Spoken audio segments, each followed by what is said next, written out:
فبأي آلاء ربكما تكذبان. Maka kita lanjutkan setelah tadi Dajjal terbunuh dan pengikut-pengikutnya juga mati. Akhirnya Nabi Isa alaihissalam menyebarkan keadilan di muka bumi dan keluarlah pada saat itu Ya'juj Ma'juj yang disebutkan dalam sebuah riwayat yang sahih. Kata Nabi SAW, Allah berfirman kepada Isa, wahai Isa, aku akan keluarkan hamba-hambaku yang kau tidak akan mampu untuk melawannya. Maka keluarlah Ya'juj Ma'juj dari dua gunung yang sedang dihimpit. Ada satu peneliti dari Mesir yang Allahu alam, saya melihat buku beliau sangat bagus sebenarnya, sistematis, dan beliau tinjau lokasi sendiri, dan di situ ada beberapa bukti-bukti secara histori dan juga dihubungkan dengan dalil-dalil. Karena pernah ada sahabat yang menemukan tembok Ya'juj Ma'juj ini, ya. Maka dia pun melapor kepada Nabi SAW dan Nabi SAW membenarkan itu, membenarkan. Artinya tembok ini bukan sesuatu yang tersembunyi, kelihatan. Maka peneliti muslim dari Mesir ini mengatakan, dan saya punya bukunya, sudah ada terjemahan bahasa Indonesia, judulnya Ya'juj Ma'juj memang. Dia memastikan tembok itu sebenarnya adalah tembok Cina, yang berada di Cina sekarang dan memang menyambung antara dua gunung yang besar. Kata Nabi SAW, kecelakaanlah bagi suku Arab, karena sudah terbuka dari lubang Ya'juj Ma'juj seperti ini. Ketemukan antara jari tengah beliau dengan ibu jari, artinya mereka sudah bisa melihat. Dalam riwayat yang lain dikatakan bahwasanya Ya'juj Ma'juj setiap hari menggali gunung itu, berusaha untuk keluar. Tapi mereka pada saat tiba malam hari karena kecapean mereka istirahat, Allah Subhanahu wa taala tutup kembali gunung itu. Sehingga besok mereka memulai lagi dari awal. Sampai nanti di saat waktunya mereka dikeluarkan oleh Allah Subhanahu wa taala. Sampai saatnya nanti mereka dikeluarkan oleh Allah Subhanahu wa taala. Jadi memang cerita tentang mereka ini akan keluar disampaikan dalam banyak riwayat. Kemudian setelah itu mereka akan keluar dengan hikmah Allah Subhanahu wa taala, dan Isa alaihissalam menyelamatkan dirinya bersama orang-orang beriman di atas gunung. Dan ada beberapa riwayat menyebutkan di Gunung Tur, ya. Gunung Tur ini ada di Palestina kalau tidak salah, dan ada surah At-Tur menjelaskan masalah itu. Ya, yang jelas Isa alaihissalam di atas gunung, dan akhirnya Ya'juj Ma'juj mulai membuat kerusakan di muka bumi. Allah Subhanahu wa taala menceritakan tentang mereka panjang lebar dalam banyak ayat Al-Qur'an.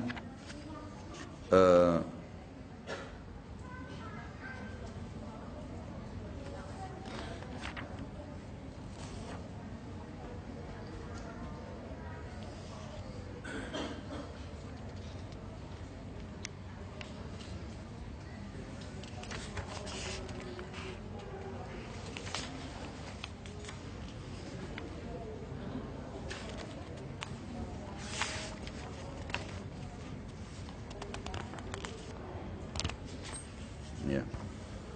Baik. Yang jelas diceritakan dalam Al-Quran tentang cerita mereka Ya'juj Ma'juj ini, dan mereka akan keluar tepatnya di surah Al-Anbiya ayat 96 sampai 97. Dan yang pegang buku ada di halaman 82 itu.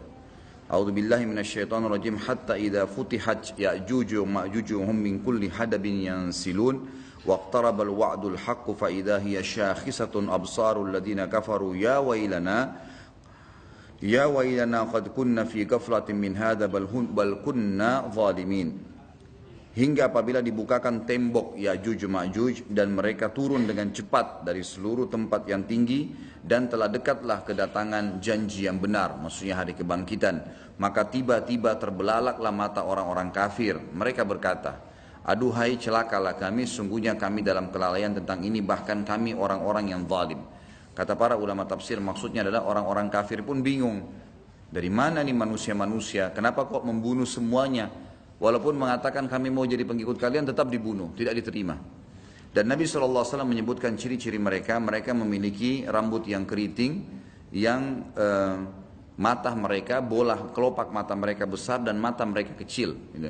Kemudian mereka memiliki kulit yang mendekati kekuning-kuningan. Ya, kekuning-kuningan. Ini riwayat yang menjelaskan tentang postur tubuh, dan mereka tidak terlalu tinggi dan tidak terlalu pendek seperti manusia biasa, cuma mereka sangat beringas, dan mereka pada saat menemui siapapun mereka membunuhnya. Termasuk dalam riwayat dikatakan mereka akan memakan ular, kalajengking, semuanya akan dimakan. Dan mereka membunuh semua yang ditemui, termasuk pada saat mereka sudah membunuh orang-orang yang ditemui, hewan-hewan, semuanya dibunuh, diberantas di muka bumi ini. Maka mereka pun akhirnya mengangkat anak-anak panah mereka mengarah ke langit. Lalu dengan fitnah, Allah SWT berikan fitnah, jatuhlah anak-anak panah tersebut dengan berlumuran darah. Maka mereka mengatakan dalam riwayat Bukhari, qatalna man fil ardi wa qatalna man fis sama. Kami telah membunuh semua yang di bumi dan telah membunuh semua yang di langit. Maka mereka betul-betul membuat kerusakan di muka bumi. Maka Isa alaihissalam pada saat itu berdoa kepada Allah Subhanahu wa taala agar menghukum atau mematikan mereka. Maka diijabahlah doa Nabi Isa alaihissalam. Tapi di sini Allahu alam tidak disebutkan berapa lama. Tapi ini kalau dilihat dari mereka menguasai dunia, mereka memenuhi seluruh muka bumi ini dengan penuh, ya, sampai waktu mereka mati nanti seluruh muka bumi ini kata Nabi SAW dipenuhi oleh jasad mereka. Berarti penuh luar biasa, jumlahnya banyak. Ini tidak akan memakan waktu 1 tahun 2 tahun ini. Gitu. Ini akan bisa belasan mungkin puluhan tahun, Allahu alam. Gitu.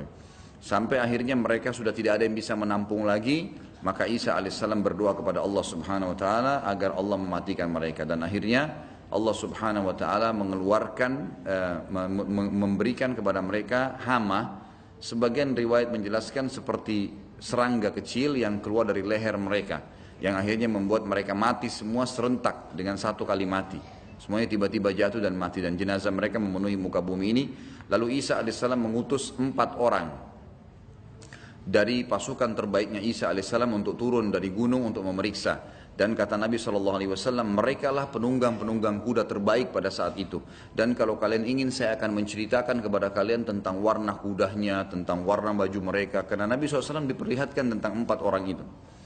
Kemudian mereka pun keliling dan mereka menemukan ternyata Ya'juj Ma'juj semua sudah mati, dan mereka melapor kepada Isa alaihissalam. Maka Isa pun berdoa kepada Allah agar dihilangkan jenazah itu, dihilangkan mereka. Lalu datanglah burung-burung dari arah barat yang memiliki leher-leher yang panjang seperti unta, lalu mencengkeram mereka, lalu membawa mereka ke arah lautan. Setelah itu Allah Azza wa Jalla menurunkan hujan yang lebat sehingga membersihkan muka bumi ini jadi bersih.